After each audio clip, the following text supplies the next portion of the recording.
Thank you, Mr. Speaker. Thank you, Madam Chairwoman and Ranking Member Schott. I very much appreciate your support on this bill, and I rise to speak highly of it, in particular with my colleague, Mr. John Hall, who is also an original co-sponsor. I believe this bill has a lot to do with enhancing global competitiveness of American small businesses. In fact, in May, I held an economic summit in my district in partnership with the U.S. Export Assistance Center in Philadelphia. The day's program aimed to provide business owners with information about the resources and services provided by the local, state, and federal government.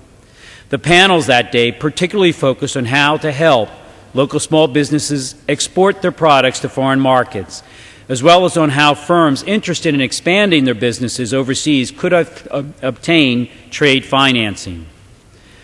I was extremely encouraged by the number of small business owners interested in expanding their business into overseas markets during this summit.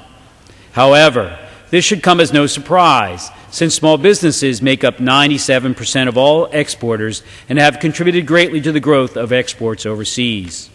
There is promise in the economic impact of trade among small businesses.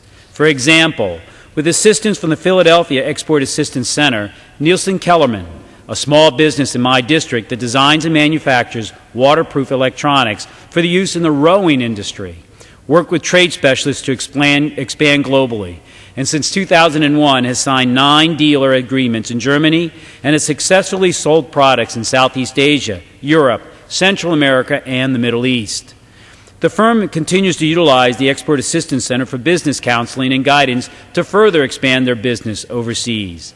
However, I also saw during my district's economic summit that small exporters also face numerous challenges, such as the higher transaction cost than do big business.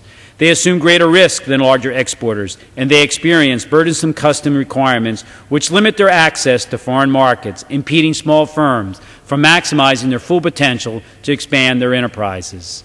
This legislation not only addresses the need for a focus on assisting in overseas trading by calling for an annual trade strategy to increase exports, but also, Mr. Speaker, also enhances the level of export assistance by increasing access to capital and establishing programs for trade adjustment assistance to help small firms adjust to ever-changing global economics, conditions, and demands.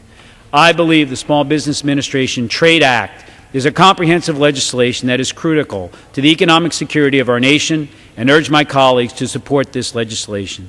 Mr. Speaker, I yield back the balance of my time.